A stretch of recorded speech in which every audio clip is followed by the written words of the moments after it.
దీర్ఘకాలిక మొండి వ్యాధులకు మెడినైన్ హోమియోపతి ఆయుర్వేదలో పరిష్కారం. మెడినైన్ అంటే సంపూర్ణ ఆరోగ్యం, పరిపూర్ణ విశ్వాసం.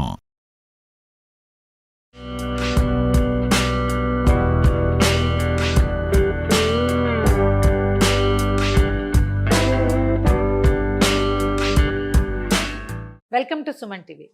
రకరకాల వడలు అప్పచ్చులు చేసుకుంటాం సాయంకాలం తినడానికి. చలికాలం హెల్దీగా ప్రోటీన్ తోటి చేసేటువంటి ఒక చిన్న ఐటెం చెప్తానండి. చాలా ఈజీయే.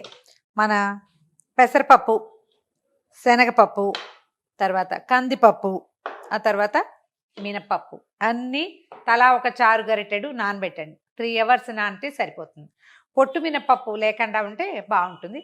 పెసరపప్పు మాత్రం పొట్టున్నా కూడా ఓకే అండి.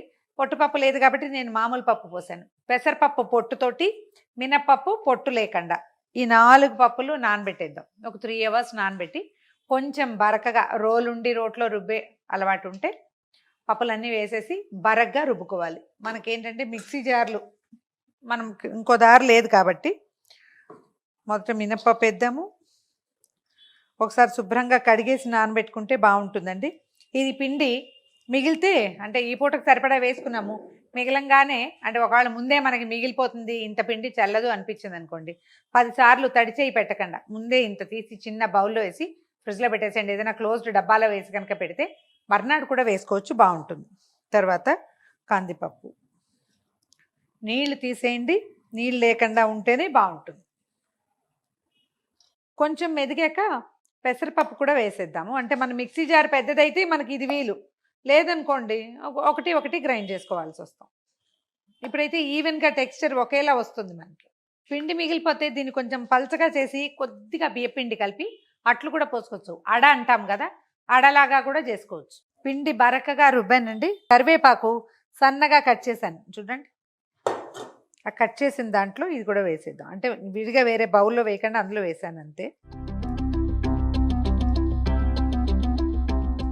ఉప్పు వేసేసాను గ్రైండ్ చేసేటప్పుడే. ఇప్పుడు ఏం చేద్దామంటే ఒక స్పూను మిరియాల పొడి వేస్తున్నాను. మిరియాలు దంచాను, గ్రైండ్ మెత్తగా పొడి చేయలేదు, కొంచెం బరగ్గా దంచింది. తర్వాత ఏమో ఒక 2 ఇంచీల అల్లము సన్న ముక్కలు తరిగాము అవి, ఓ 2 పెద్ద పచ్చిమిరపకాయలు సన్న ముక్కలు తరిగాము అవి కూడా వేసేస్తున్నాను. ఒక స్పూను జీలకర్ర వేద్దాం. చిన్న కట్ట కొత్తిమీర కూడా కట్ చేశాను. అంటే ఇప్పుడు మీరు పుదీనా కూడా వేసుకోవచ్చు, ఒకవేళ మనకి పుదీనా వాసన నచ్చేటట్టయితే. దీన్ని ఏం చేయాలంటే మొత్తం కదిపేసుకోవాలి బాగా. కొద్దిగా తడిచేయి చేసుకుని ఒకసారి బాగా కదపాలి. ఎక్కువ కదిపితే ఏమవుతుందంటే ఈ పప్పు వాటిల్లోకి కొంచెం గాలి చేరి మనకి పునుకులు కానీ ఇదే వడలు చేసినా కొంచెం బాగా వస్తాయన్నమాట.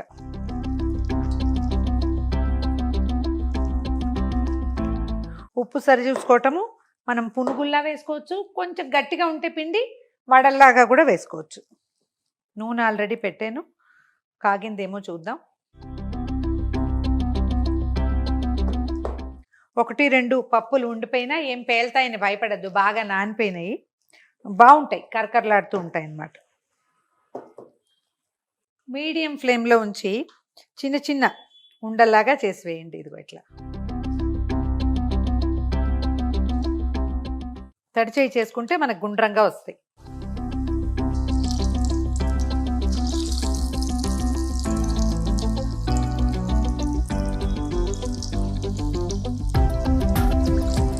ఉల్లిపాయలు మీ చాయిస్ అయితే వేసుకోండి, వేసుకోకపోయినా పర్వాలేదు. నాకేంటంటే ఉల్లిపాయల కంటే ఉల్లి కాడలు ఉంటాయి కదా, గ్రీన్ ఆనియన్, అది కనుక వేసుకుంటే చాలా బాగుంటుంది. ఈ పూట దొరకలేదు కాబట్టి అది వేయలేదు. కొంచెం కాస్త కదిపితే పైకి తేలు వచ్చేస్తాయి. పప్పు కదా కొంచెం అంటుకున్నట్టు అవుతాయి. మంచి గోల్డెన్ కలర్ వచ్చేదాకా వేయించి తీసేసుకోవటమే. సాస్ తోటి ఏదైనా పచ్చడితోటి వడ్డించవచ్చు. పుదీనా పచ్చళ్ళు అలా గ్రీన్ చట్నీస్ తోటి చాలా బాగుంటాయి.